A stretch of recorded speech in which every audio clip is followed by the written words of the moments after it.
Okay, I've been sitting on this for a while. I wasn't going to talk about the Ghost in the Shell whitewashing controversy because I want to find out more about the production. After the live action film rights were bought out a few years ago, nothing happened until about a year ago when it was greenlit and director Rupert Sanders, whose only directorial film other than this is Snow White and the Huntsman, was attached. Then Scarlett Johansson was cast in the role as the Major. Right away, people had an issue with this, and cries of whitewashing were tossed around. I didn't complain because I needed to know a couple of things. Is this a live action adaptation or American live action adaptation? Because if the filmmakers do hear what they did with Edge of Tomorrow, then that's fine. In Edge of Tomorrow, it was adapted from a Japanese light novel, All You Need Is Kill. The filmmakers changed the setting and made the characters American as well as changing some other aspects of that story. This would be fine since other countries adapt other countries' literature, movies, and etc. all the time. So if this version of the Major was an American and the story took place in a future US city, New York most likely because it's always New York, then that would be fine. But then this past week happened.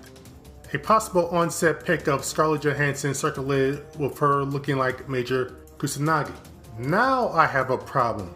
That, however, isn't the end of it. There are reports that CGI is maybe being used on her and possibly other actors to appear more Asian. Yeah, because casting actual Asian actors is so hard. For me, this wasn't the first sign of shenanigans going on. Initially, this was an all-white cast, and now a couple of the supporting roles are being played by Asian actors.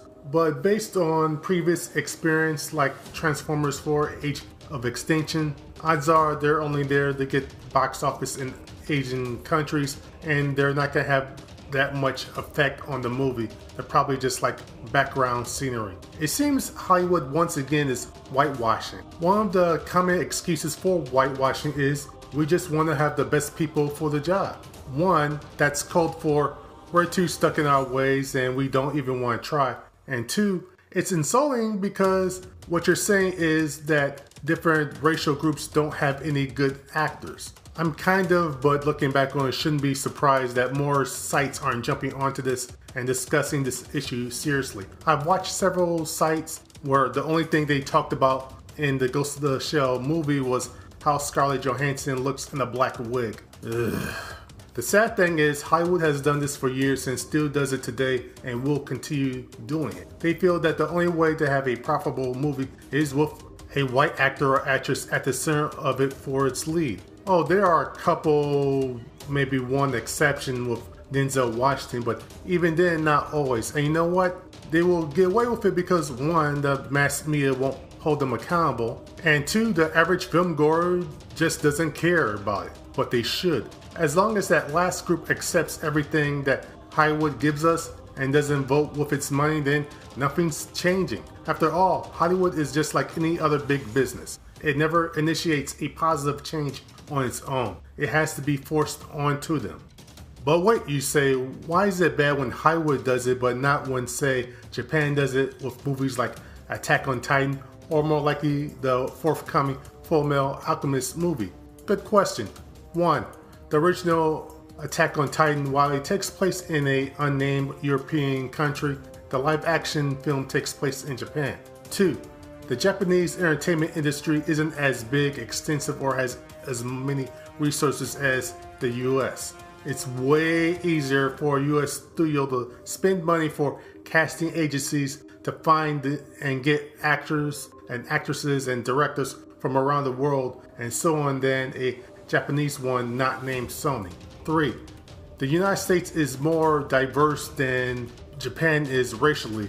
We have tons of nationalities here. Hell, in LA and New York alone, you can't throw a rock and not hit someone. So there isn't any excuse for the whitewashing. Sometimes I just really hate Hollywood. But how will my film be a hit without a major white star heading it? Without one, the film going public, it won't go see a film with a minority lead or a main cast. First of all, that's stupid. Second of all, try this. 1. Cast great actors from various races. 2. Have a good film. 3. Market not only the film but the actors in the film. So when the film becomes a hit, the movie going audience will see that and like them, and then ta-da, you have bankable new stars. Ghost in the Shell to most people is an obscure IP. Its success won't hinge on just the fact that Scarlett Johansson is in the lead. She's had only one successful lead film so far. Yes, she is Black Widow in the Marvel films, but those are more ensembles, and whether she's good or not in those films doesn't really affect the success of those films, because those films are automatically going to be successful. No, this film needs to have an engaging trailer and marketing campaign, and then also be good. Look at it this way, Hollywood. You have a big tentpole film, and if you had a prominent Asian or Asian American lead actor or actress in the role, imagine how much easier it would be to make even more money in the foreign box office in Asian countries if you actually had a major character that represents them and isn't some sort of background character. Don't you like money, Hollywood? So don't do it because it's the right thing to do or the smart thing to do. Do it because it makes more financial sense.